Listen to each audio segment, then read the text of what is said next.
Alléluia, nous continuons toujours. Je reprends le verset 28.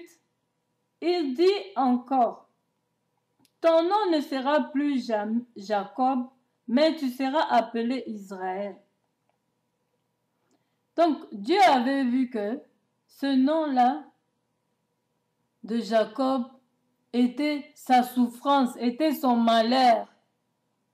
C'est ce qui faisait que son nom ne soit pas écrit dans les cieux parce que Dieu ne reconnaissait pas ce nom-là. Et ce nom-là l'a envoûté avec les liens de famille.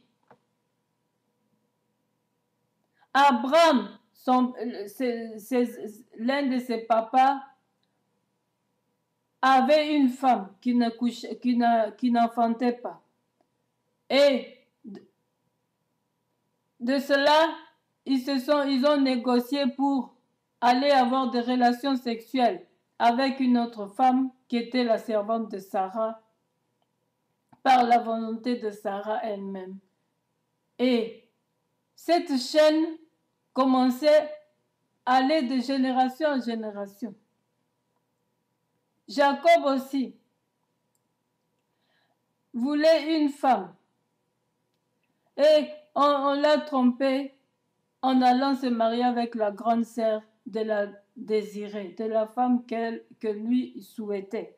Et il devait encore travailler 7 ans pour son beau-père pour avoir la femme qu'il préférait. Et comme ça, il est tombé encore avec 2 femmes. Tous ces liens-là étaient encore dans Jacob. Et Dieu voulait cesser avec tout ça. Dieu voulait cesser avec tout ça. Alors, Dieu lui dit, ton nom ne sera plus jamais, plus Jacob, mais tu seras appelé Israël. Dieu le baptisa au nom de Israël.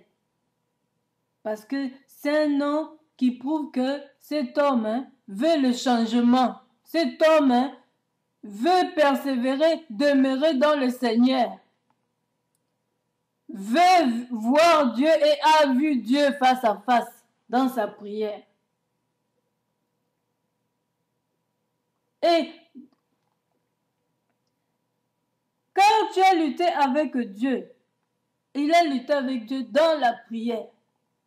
Il voulait voir à tout prix ce Dieu-là. Et il l'a vu. Et avec des hommes, c'est-à-dire les liens de famille, des ancêtres, il a vaincu ça en Dieu, dans la prière. Ce n'est que la prière perverse qui peut briser tout ça.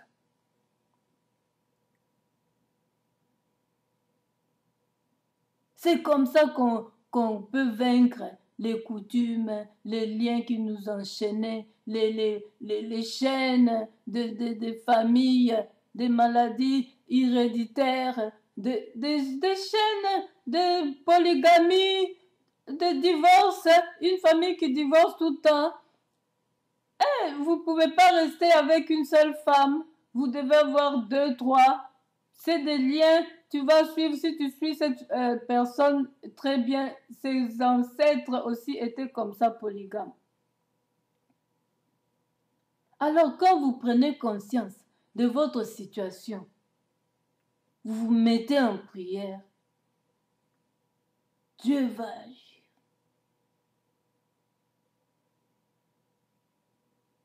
Dieu va agir. Et tu as été vainqueur en luttant avec Dieu, avec des hommes. Il est reconnu comme vainqueur et c'est vrai. Il est vainqueur. Parce qu'avec Dieu, il n'y a pas d'échec. Que quelqu'un vous mente pas.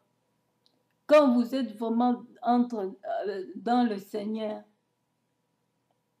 où vous avez pris une détermination comme Jacob, que son nom n'était pas encore reconnu, que tu veux vraiment entrer dans le Seigneur et reconnaître ce Dieu, vous allez vaincre tout ce qui vous menace spirituellement. Vous allez tout vaincre. Il n'y a pas d'échec dans le camp de Dieu. Quand vous avez pris votre décision, il n'y a pas d'échec.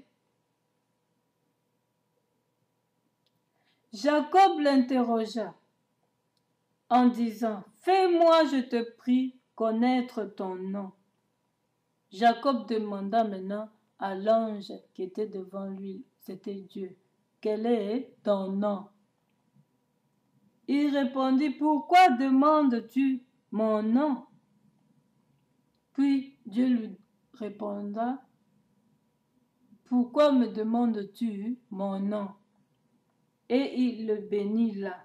Et c'est là que Dieu l'a béni. Parce qu'il voulait savoir le nom de ce Dieu-là. Il voulait savoir son nom.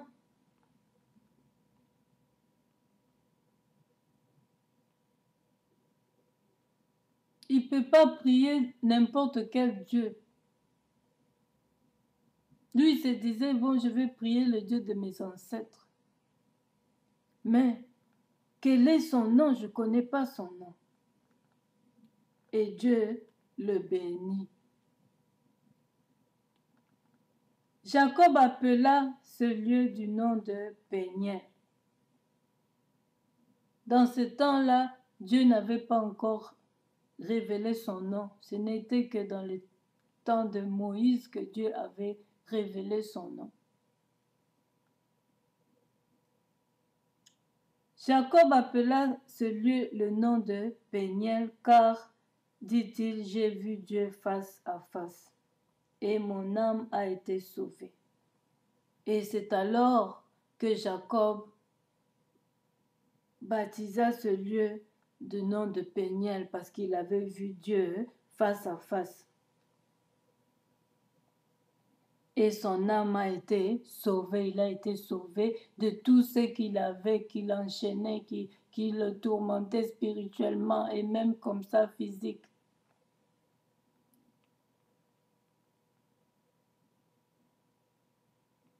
C'est ça l'explication de Péniel. C'est pourquoi il y a d'autres, dans ce temps-là, là où Dieu lui parlait, il allait faire quelque chose pour le Seigneur, pour la gloire de Dieu. C'est pareil pour nous les enfants de Dieu. Quand Dieu te bénit, te délivre, tu peux lui rendre grâce. C'est dans différentes manières rendre grâce à Dieu. Si c'était à travers un serviteur de Dieu, tu peux aller le bénir, c'est permis. Pas obligé, permis. Et tu dis, c'est pour la gloire de notre Dieu, je viens rendre grâce à Dieu de ce qu'il a fait dans ma vie à travers vous. Ou même si ça s'est passé dans votre chambre, dans le secret, vous pouvez toujours amener à l'église quelque chose. C'est ça,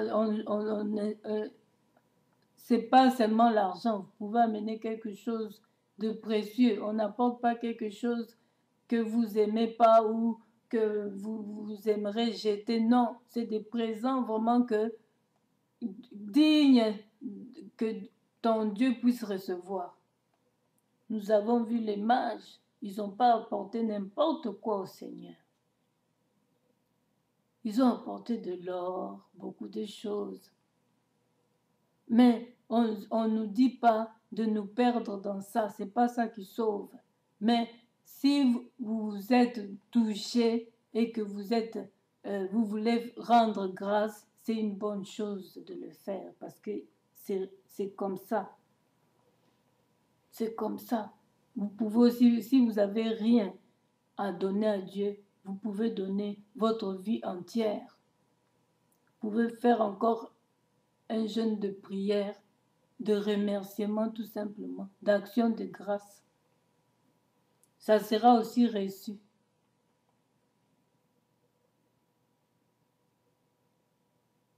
Jacob appela ce lieu du nom de Péniel.